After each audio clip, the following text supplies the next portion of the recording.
विश्वास पाठक, क्योंकि सरकार ने स्टैंड साफ किया 2022 में ओपीएस पर कोई विचार नहीं होगा, लेकिन हाल फिलहाल के आपके जहां भी आपकी सरकारें हैं वहां ओपीएस को लेकर आप भी कांग्रेस की राह पर चलते हुए दिख रहे हैं, क्योंकि चुनाव में जीत की गारंटी कांग्रेस ने समझा दिया आपको।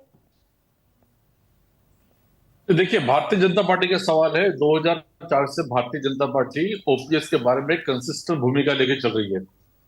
जब वो पूरा 2004 में एनपीएस लागू की गई थी, उस समय पूरा विचार साधक बाधक चर्चा करने के बाद ही वो लागू की गई थी।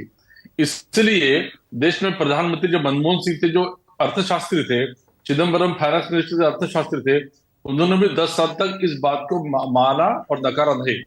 अब सवाल ऐसा है कि जो यूपीए है या इंडिया अलायंस है, कांग्रेस पार्टी है, इनको अभी दूसरा कोई भी रास्ता दिखाई नहीं दे रहा चुनाव जीतने का।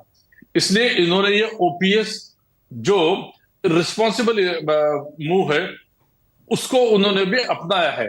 तो राजस्थान रहो, छत्तीसगढ़ रहो, पंजाब रहो, इन्होंने चालू किया है। जहां तक बीजेपी का सवाल है, बीजेपी इसके ऊपर कंसिस्टेंट स्टैंड रखती है। आपने उत्तर प्रदेश का जिक्र किया।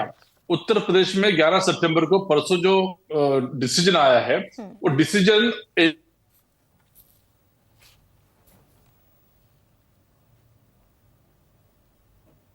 जी विश्वास पाठक, हाँ, वर्ग को एक्सक्लूड किया गया था, उसको आप इंक्लूड करो, ऐसा सुप्रीम कोर्ट ने एक अपने समिति के माध्यम से वो डिसीजन दिया है। उसको इंप्लीमेंट किया जा रहा है। उससे ज्यादा आप उसमें कुछ देख नहीं सकते।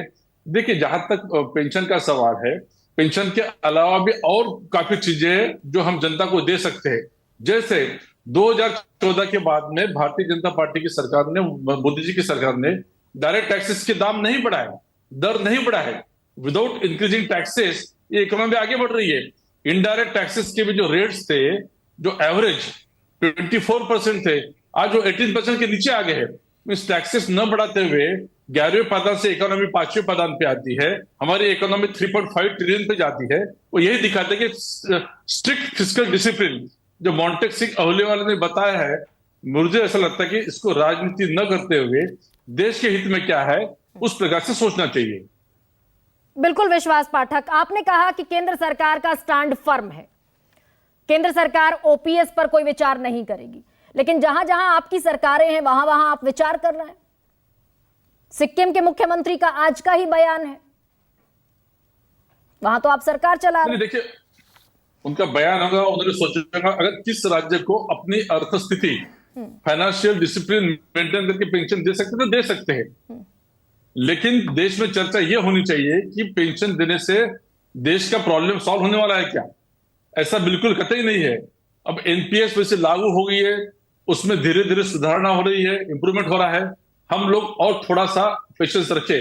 जहां तक गरीबों की समस्या का सवाल है, इस सरकार ने करीब करीब 80 करोड़ जनता को फूड सिक्योरिटी दी है, इंश्योरेंस दिया है, बाकी चीजें दी जा रही है। बिल्कुल ठीक कह रहे हैं विश्वास पाठक, लेकिन ये विरोधाभास नहीं लगता कि एक तरफ केंद्र में आप कह रहे हैं कि ओपीएस पर कोई विचार नहीं होगा, भगवत कराड़ ने संसद में कह दिया, एनपीएस पर आपने रिव्यू कमेटी बना दी, लेकिन जहां जहां आपकी सरकारें वो आगे बढ़कर ओपीएस को लागू करना चाहती हैं, विरोधाभास नहीं दिखता? कोई नहीं, आपने सिर्फ सिक्किम का जिक्र किया है। नहीं, मैंने सिक्किम का नहीं, एक सेकंड विश्वास पाठक, मैंने महाराष्ट्र का भी जिक्र किया। शिंदे सरकार ने कमेटी बनाई है कि ओपीएस लागू किया जाएगा। हरियाणा में पहले ही कमेटी का गठन हो चुका है। मध्य प्रदेश में भी ऐसी मांग हो रही है। नहीं, मांग सब तरफ से हो रही है। हर एक को पेंशन चाहिए, पेंशन मिलना चाहिए, सबकी अपेक्षा हो सकती है, लेकिन वो देश हित में है ही नहीं, वो सोचना पड़ेगा। मैं वही कहता हूं कि भारतीय जनता पार्टी, हम एज ए नेशनल पार्टी, हम ये कहते हैं कि कोई एक राज्य अगर वो सोचता है कि हम उसको लागू कर सकते हैं तो लागू करें। जिस प्रकार से देवेंद्र फडणवीस ने स्टेटमेंट किया था that I am not negative about OPS, तो he is not negative, but at the same time he said 2030 में उसका इंपैक्ट दिखाई देगा। इसलिए पूरा सोच समझ के अगर हम पेंशन लगाते हैं तो उसमें कोई दिक्कत नहीं है।